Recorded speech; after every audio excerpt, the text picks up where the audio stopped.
So welcome back from the break. So Laura and Jess, why are you here tonight?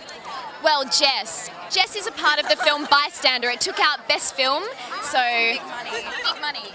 Keir Wilkins is the director, but he's not here. He's in Sydney. He got into AFTRS there, so he's doing big things. And he won.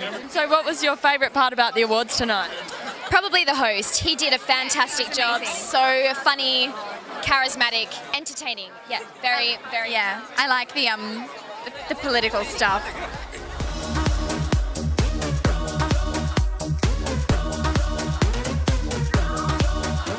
You've just won. How do you feel? Relieved, very relieved. I've entered this 5 times. Not that I was going to win it 5 years ago, but just writing that application makes you know who you are as a filmmaker. And it took me 5 years to get it, but I deserved it this year. So relieved. And happy and stoked. Lots of good things. So is there anyone you want to thank for the TV? Yeah, absolutely. My girlfriend who puts up with me, who has a real job while I am 2 months late in paying rent, and she puts up with that. And thank you, and all the love and support. My mum, my family, my dad who gave me his video camera and never got it back. Fellow filmmakers, Dion Cochrane, John McIver, Burley Smith. Look, all the Indigenous communities that have taken me in. Jenny Simpson from Awesome, Joe Randall, my producer on another project. Making a lot of films, a lot of people to thank here. Like all the skateboarders who've worked with me, all the musicians who let me use their music. A very grassroots style filmmaker, and I rely on a lot of generous people to help me out, and they do it for the cause. So, and look, just WA, I'm a big fan of this place. And what advice would you give to other people that are entering and not making it through? All right, well, just be prepared to work hard and don't rely on funding. Funding's good if you can get it, and eventually you will if the films are good enough, but just work hard and just be happy with living off the art and the joy that the art gives you. And if you keep doing that, the money will come. And even if it doesn't, live for the art. That's all I have to say about it.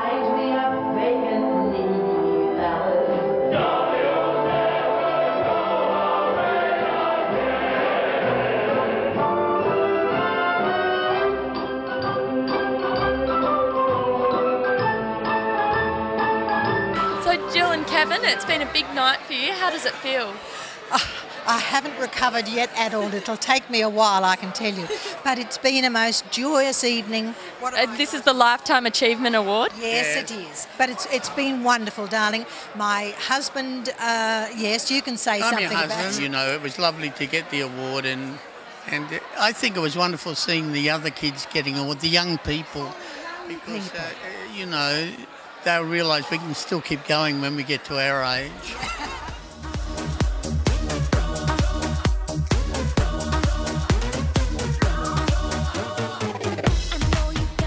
So Burley, you made one of my favourite speeches of the night. How did it feel to win? It was good. I was really pleased. It was the result of a lot of hard work, and it's nice to be rewarded. For those who don't know, just give us a rundown of the film. It's a romantic comedy, although with the film that I made the year before, it had a sickly sweet ending, so I wanted to do something different, a bit nastier. And so we shot it in grainy black and white 8mm film. It's called Then She Was Gone, and it's about a man named Basil, who I play, and he pursues a girl named Mia. But Mia's only interested in men who are masculine, so that's the premise.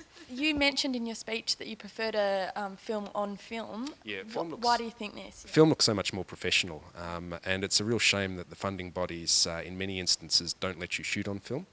We don't have any film labs in WA, and so you have to send the film over to Sydney or Melbourne to get it developed.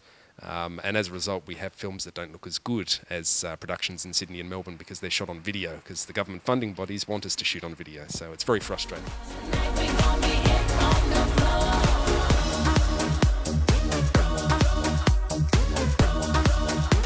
So Andrew, why do you think it's important to have awards like this one?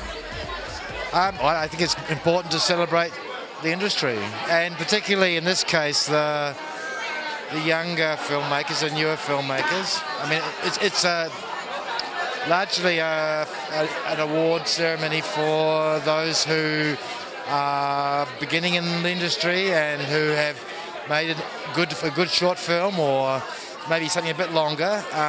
There's a couple of industry awards attached at the end, but by and large it's a celebration of the youth, I suppose. Yeah. So you work mainly in documentaries. What kind of advice would you give to people wanting to make one in Western Australia?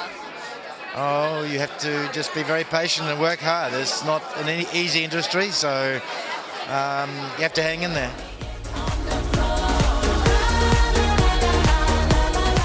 So Damien, you won an award tonight. What was that one for? It was the Bill Warnock Award for Emerging Screenwriters.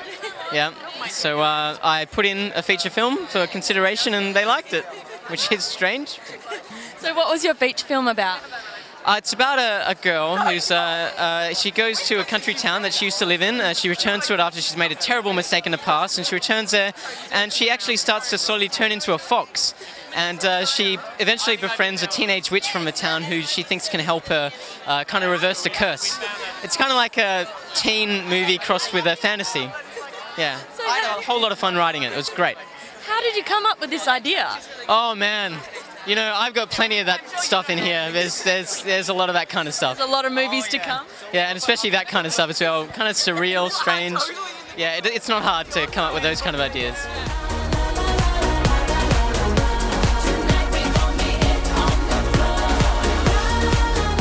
So Amelia, you won an award tonight. What was that one for?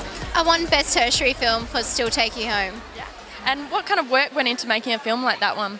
Well, firstly, it was fundraising, like everything that it took to like make the film, which was, you know, including fight choreography, fake bottles for the fight scene, blood, you know, hiring a really good makeup artist, but, you know, redrafting the script so many times and auditioning actors, just everything it takes to make a film, we did, and we tried to do it as professionally as possible. And what was your role in making the film? I was the producer, so I made everything happen. You know, the budgets, the schedules, all the Huge phone bills for fun you. stuff. Yes, exactly.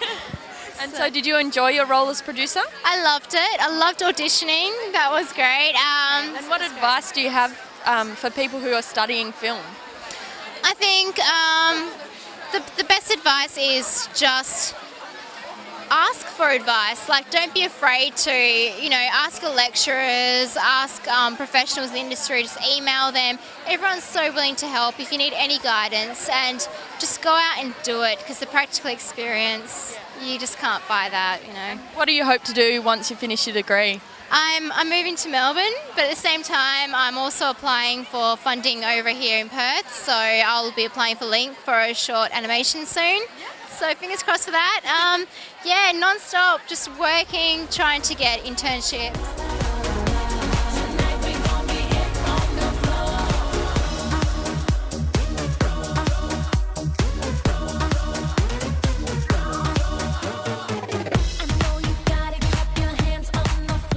Filmmaking is it's a privilege, but it's also a great opportunity to kind of comment on the world and, you know, where you see yourself in relation to what's happening. And what's your favourite thing about teaching film? Wow. Actually, no. My favourite thing about teaching film is when you've got a student who really struggles for the whole course and you keep thinking, are they actually really going to make a film that's going to impress you? And then right at the end of the course, they make something really surprising and you kind of go, oh, wow, that's what I've been waiting for. That's a really good moment for a teacher. What kind of advice would you give to students wanting to break into this kind of industry? Well, actually, we heard some really good advice tonight. We kind of heard kick ass, which at one level, you know, is kind of a bit of a scary thing to be saying. But actually, it's about energy and it's about perseverance. And I think Matt de Koning, who, you know, won the Young Filmmaker Award tonight, he got to where he is because of just perseverance and sticking with what he believes in as a filmmaker. And, you know, it came good for him tonight. So what was your favourite part of the awards? I think that might be a lot to do with Russell Wolfe, who always puts on a very entertaining performance, don't you think?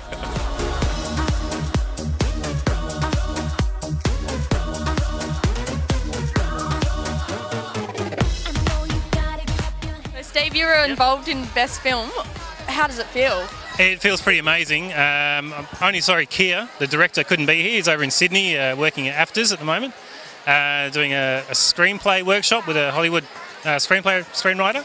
It feels amazing. We are a little overwhelmed because we went right up against it. We didn't get any funding, so it was funded privately, and Kia stuck to his guns the whole time and came through with the goods. It was a fantastic script, and the actors and everyone involved was brilliant.